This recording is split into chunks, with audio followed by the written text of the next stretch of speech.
you have to have an understanding of there almost is no answer, but the willingness to go and seek it. I guess justice based on Christian. Right, depending on what your virtues and your values are, that was how you can delineate what it may be. But then there's also a different value system, because if you now look at it like, well, you have, the entity that just so happens to be the Lord. They operate from different rules than you do. Well, there was something interesting me and my girl were talking about, me and my wife, as I should say. My wife is like, oh, I don't understand all these wars. Like, I'm a Christian. And then I explained to her, I was like, so do you know why you're a Christian, right? Like, there was the religious crusades. But she's like, but those weren't real Christians. But I'm like, but that's the reason you are Christian, because they won a war and spread Christianity. Because you could very well easily, if history was written any other way, you could have been any other religion. It's written by the winners. And there's always war. War is not only, I don't want to say necessary, but it is. Yeah. But it's bound to happen. So I could be I could be the complete, let's say World War II, let's say Hitler had won. Right. Everyone would be like, oh, thankfully Hitler won against those evil Americans and evil other countries, And then they would be like, because history is written by the victors. Written by the victors. So like we could be in a perspective like, it's good to be this way. Yeah, I saw a film called The Greatest Story Never Told. I think it's like wiped off of YouTube, definitely also. But if you go out of your way to search it, it's like the story of the Nazi perspective. And I read Mein Kampf and everything of that nature, because for me, I've always looked at it like, all right, perspective. No, I'm not going to come over. Well, let's back his hammers. But basically, it was just trying to, let's see from their perspective or whatever. I'm like, you know what? If they did mess around and win, it would end up just like that. Because think about it from the perspective of what you read in history. It's written by the winners. It's written by the survivors. So if I really want to change the narrative, it may not happen in the current generation, but as it's now indoctrinated into the minds of the children, everything we believe could be a lie, because 100%. Of who won throughout history. 100%. Because if you look at like slavery, and then the very first generation of slaves, it was on them to go revolt, and if you all died, the enslavers would have to go find somebody else, because if you either jump into the water off the boats or you fight until there's nobody for them to enslave, at that point history would be written as, well, we try to enslave motherfuckers, it didn't work, and then I guess there's no slavery. It would end right there, because population would be done. But as now you have people who went and got enslaved, and then you have born into slavery, you're accustomed to this now, so you think this is what life is. So it's like the crabs in the barrel. If you're born in the barrel versus being placed in the barrel, you have two different perspectives on how life, is to be lived. So it's interesting when you say that whoever wins writes the story, because you see it all over the world. People that you think are good guys are actually bad guys. Right. Like, great example, Columbus Day.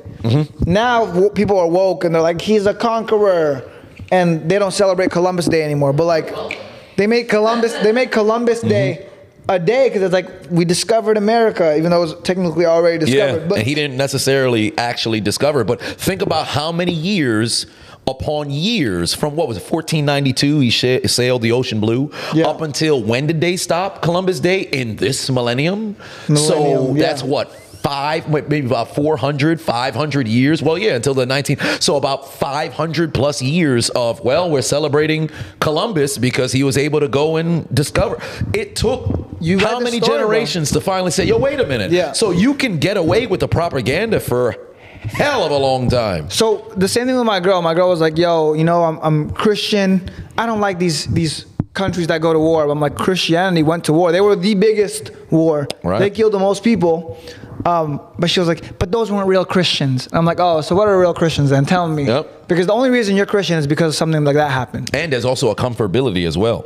Because you got to take into account where, you live, what times that we live in. There's wars that go on in the world left and right. So you see people in America now are very like incredibly comfortable. They're like, I saw something, and I don't want to, I'm not speaking on it because it's not my topic, but I saw it and it did make sense to me.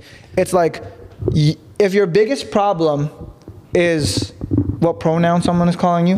Your biggest problem is someone mispronouncing you, misgendering you. Right? While kids are getting their arms and legs blown off. you're entitled. You're privileged. Right, incredibly privileged. You're Incredibly privileged. privileged. Like, So- oh man, my parents got me the wrong color BMW, or oh boy, man, I woke up this morning, I wanted eggs over easy, but it was made scrambled. Like you have to really contextualize things. Because there's always somebody who's got it worse than you. That saying of like, what is it? It's hard times create strong men. Yep, strong men create soft times create soft men create hard times. weak men create hard times create strong men create good times or something like that, and good times create weak men. So that's kind of what it is. It's true though. It's like you see a population like the United States that's super privileged because you've been on top of the world for the longest time.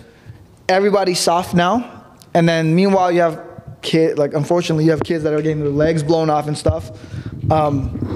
So those people, that's why you see a lot of immigrants that come to the United States, and all the immigrants that come here, like, oh, this is great. Right. This is great. Because you have to really think about it. With this great exodus from other countries to come here, my country. Why do you think they're leaving from where they're leaving to come here? Like, think about in America, whenever some people leave from here to go elsewhere, it's like, oh, I go there because it's very cheap and my dollar is longer. You're not going there for the lifestyle. You're not going, exactly. You're not going there for the lifestyle. Like for Dubai is a little bit different, where people are going there like, oh, well, there's a lifestyle that I can live there, but because your taxes, all this other stuff. So you go for like financial gain. That works. These people are coming because they're escaping from just the worst of the worst kind of situation. So I always try to tell people like you have to realize how privileged, because even privilege is something that's earned. Everybody has privilege to a certain extent, at least if you live in this country. You may think, man, it sucks for you depending on the context, but there's always somebody who's worse.